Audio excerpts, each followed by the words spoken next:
Hello everyone, welcome to another lecture of this series on RCC box culvert design.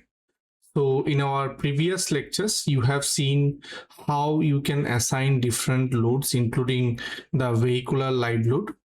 Today, I will show you the some other load cases like braking force and the water pressure, and how you can create different load combinations for designing this box culvert. Okay, so let's get started. So here, earlier we have assigned the superimposed dead load, which includes the load of the soil above, that means the soil field above, and the wearing course, right? But I will make a small correction here. I will separate the load for wearing course and the you can say the filling load, okay, from this SIDL. So I'll create a separate load case for the wearing coat, okay, and I will apply the load specific to the wearing coat case to this top slab. Why I'm doing this, you will understand while I'll be explaining the load combinations as per IRC 6 2017. Okay, so let's just change this. So if I go to my whiteboard, and the lecture 2 I have explained the superimposed dead loads, where I have taken the total road crust load, which includes the wearing coat, 50 mm wearing coat, and you can say the load due to the fill, right? We have considered 600 mm fill. So what I will do, I will apply the fill load under this superimposed dead load, and I will apply this 1.1 kilonewton meter load for wearing coat under a separate load case. Okay, so let me first assign the, you can say, fill load on the top slab, replacing the load here that I have we have assigned earlier.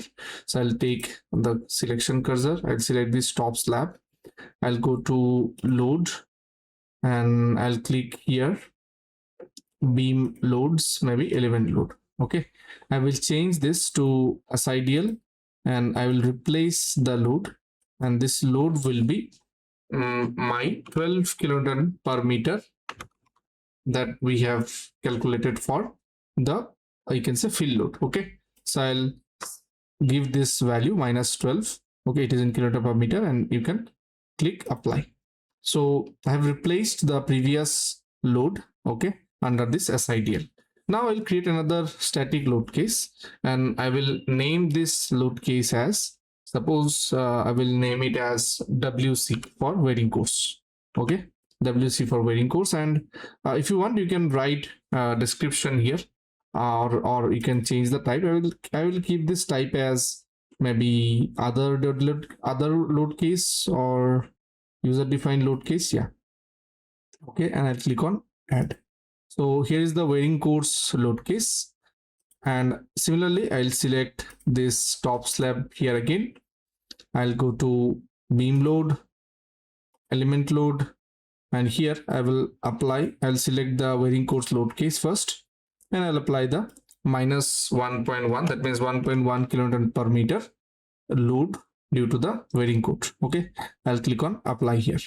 Fine. So I have separated the superimposed dead load due to the soil fill above the, you can say, top slab, and the wearing course load. Okay, so now what I will do, we have applied the vehicular live load, which is downwards. There will be a braking force also. So if I just open the code, let me take the code here. So you can see here, this is IRC 6 2017, and if you go to clause 11.2, so here you will find the explanation regarding the braking force. So the braking effect on simply supported span or continuous unit of spans or any other type of bridge unit shall be assumed to have following value. So if you read this, you will find out that for the first train of load, when you have, suppose if you are using class A or you can say 70-year wheeled vehicle, in this case there will be different train of loads, right? So the first train of load, you need to consider 20% of that, and then for the subsequent loads there are certain you can say percentages which are mentioned here. But in our case, what we have done, we have taken 70R tracked vehicle, and we have an uniform load of 35 ton for each you can say track, right? So in that case, what we will do, instead of, I mean, we do not require any, I mean, we do not have any train of loads, right? So we'll directly assign 25%, sorry, 20% of the you can say vehicular load, but without impact. Okay, so the force value with impact will not be considered for estimation of the braking force, right? So what I will do, first let me create another load case. Okay, I'll go to static load case, and maybe I will name it as BF for braking force. You can write description here in case you do not remember, I mean, in case you require for your understanding that this load case name that I have kept BF, it is actually for braking force. Okay, so it's your choice. Then I will define it as user defined and click on add. Okay, so I have this braking force load case. Now braking force, it will be you can say, as I said, 20% of the total vehicular live load. So if I go back to my last lecture, so if you remember, the vehicular live load that we have applied with impact, it was 34.25 kilonewton per meter. Okay, so without impact, it was only 27.4 kilonewton per meter square. That means kilonewton per meter, correct? So in our case, the wheel load, so I'll just write it here, that the vehicular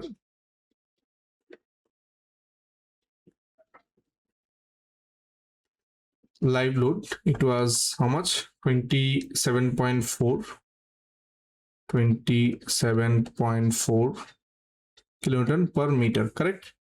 Right? What is the span of our culvert? If you remember, the span of the culvert was 4.4 meter effective span. So if you go back here, if I show you, so this span was, effective span was 4.4 meter, correct? So what is the total load that is acting at the top? So the total load, the total vehicular live load is equal to, so it will be 27.4 into 4.4, correct? So how much load we will get? Let us calculate this here. So it will be 27.4 multiplied by 4.4 equal to how much? 120.56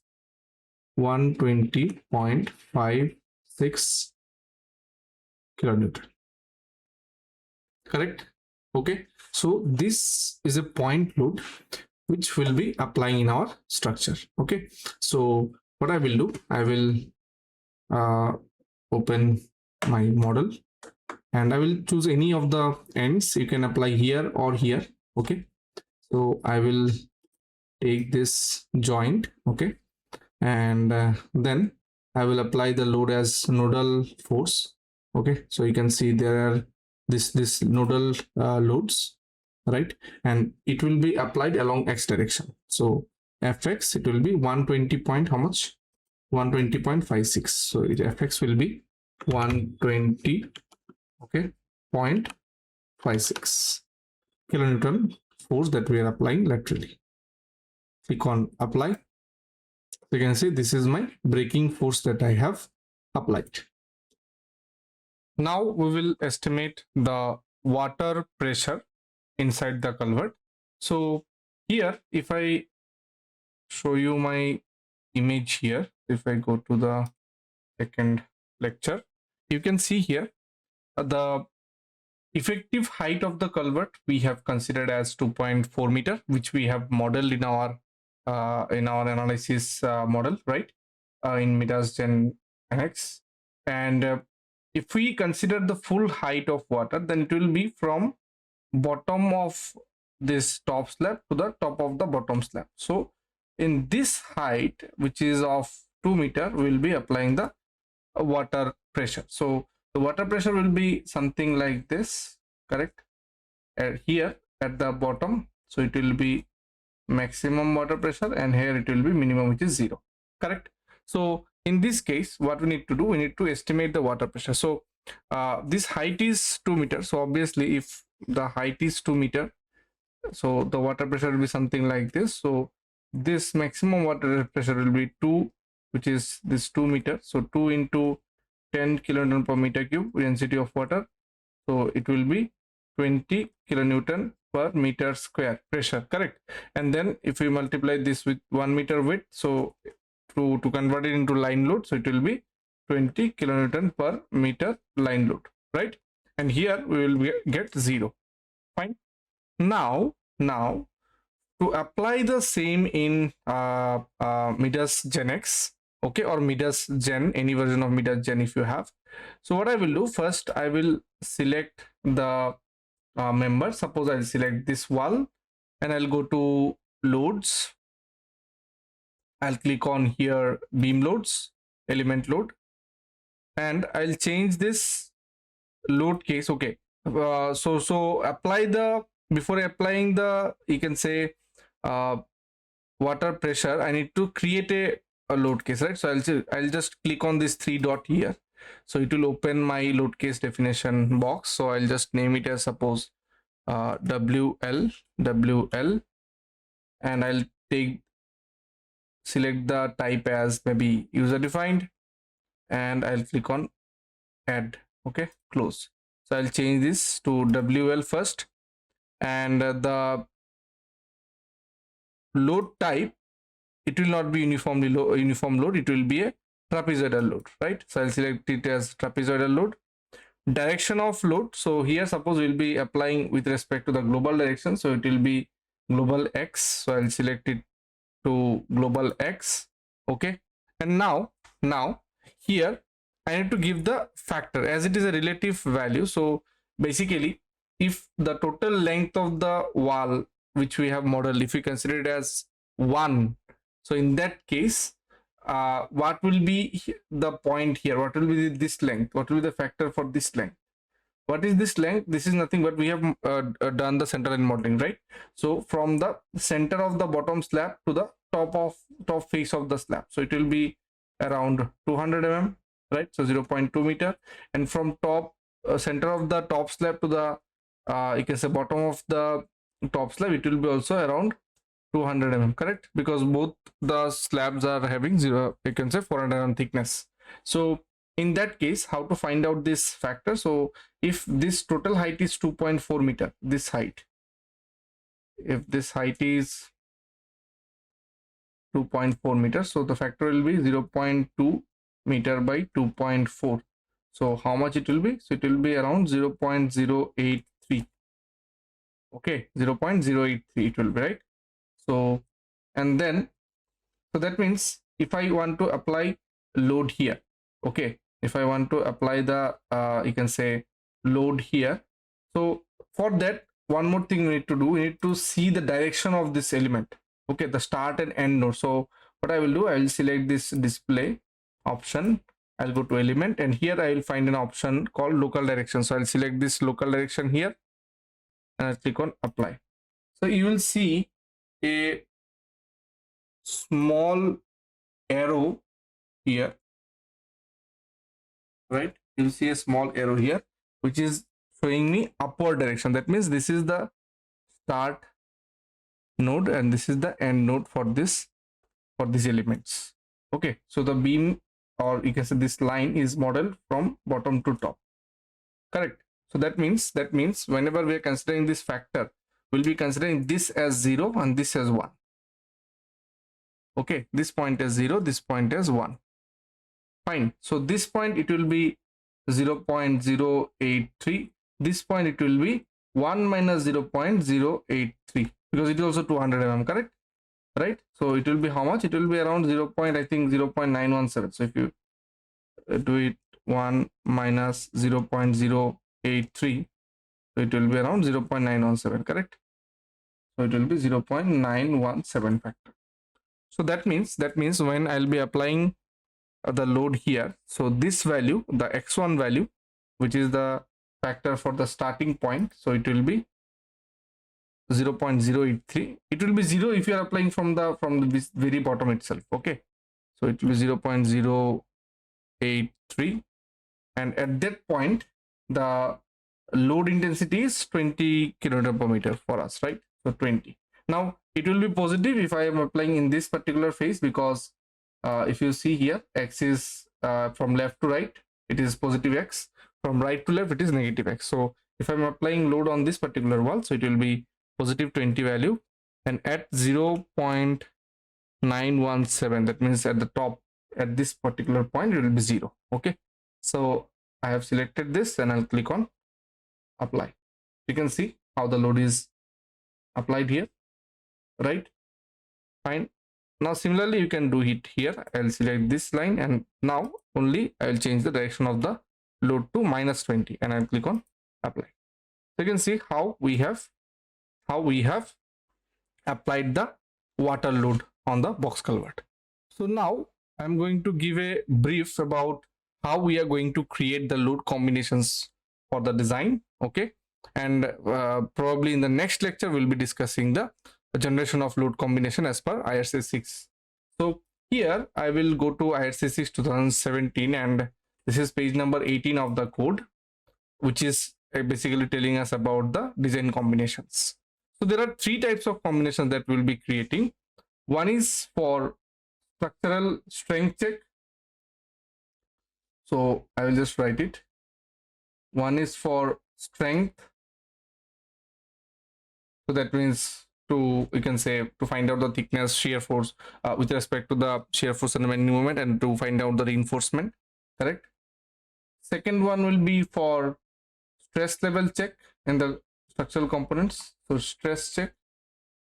And third one is for crack width check. Okay, so there will be three types of combinations that we need to create. Okay, so these two are basically my serviceability combinations, and this is my design combination, correct? Design combination. Fine.